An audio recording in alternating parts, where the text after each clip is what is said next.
Hi everyone. In this video, I'll talk about the first step toward creating your own chord progressions. This first step is about figuring out which chords go together musically and which ones do not. Although it might be useful to have a piano keyboard to play along with this video, we will not be discussing any difficult music theory, so I will not talk about things like chord quality types, how to find the notes on a scale, the circle of fifths or accidentals or anything like that. Instead, we'll just use some simple logic to get ourselves a chord system that's easy to use for a wide variety of musical genres. Let's get to it.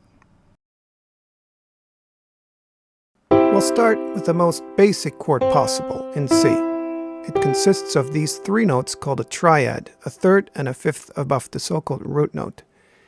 If we take the top note of this chord, it can itself be used as a root note for the second chord, which we'll get by stacking two notes on top of the root note like so. For the third chord, we'll again start with the basic chord in C, which I'll now play an octave higher, because we now use the bottom C note and stack two notes on the bottom, like so, again making a triad. This is called the subdominant of C. You might have noticed that reusing one note of a chord to make the next chord is a thing. We'll use that concept throughout this video for all chords.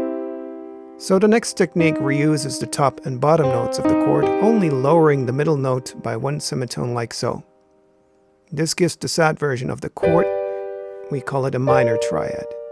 And we can apply this to the dominant as well as the subdominant. So this way we'll end up with 6 chords.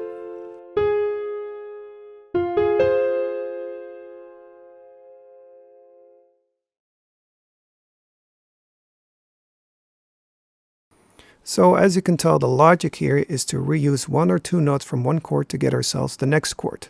We'll apply this trick once more to complete the system. So we now start with the minor triad. Take away the root note and stack one note on top to make a new major triad. This particular chord is now a third above the root note that we started with.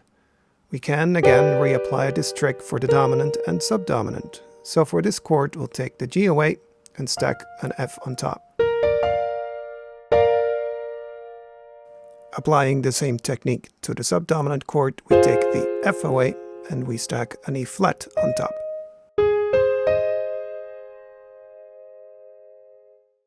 This way we have 9 chords in the system. Let's add 2 more chords to complete it. We again start with a C major triad. Now take the top note away and add a single note on the bottom. This way we end up with the minor triad in the so-called relative key. There is a special link between the tonic and its relative key, which is why we include this chord here. The last chord we find by again starting with C and now shift each note of the triad upwards by one semitone.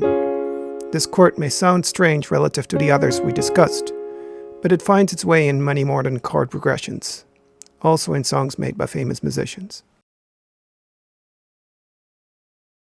So now that we have a complete system, we can shift all notes up or down to get the system in a musical key that we would like our song to be in.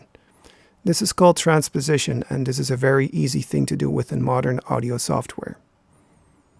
This is what it looks like if we go from the key of C to the key of F.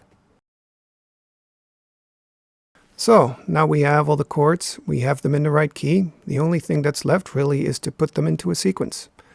I'll give a few examples of how that works out. The first example is an EDM electro house style arrangement.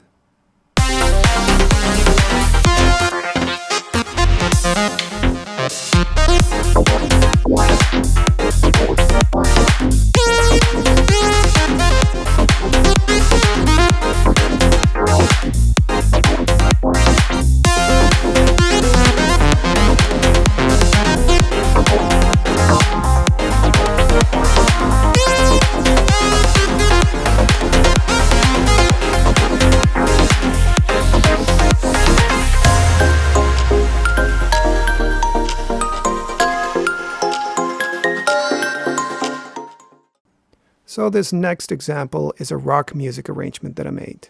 I chose this one to show that although this music is very different, it makes use of this very same chord system.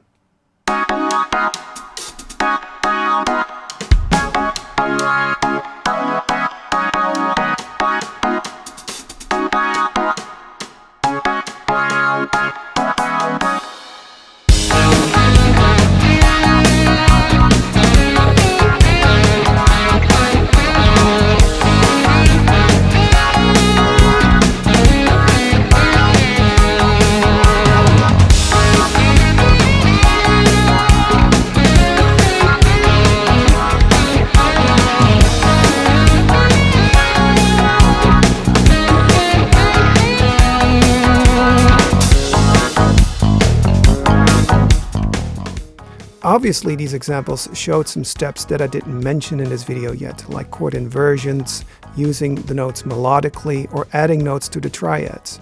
But instead of using music theory, this can all be explained with logic as well.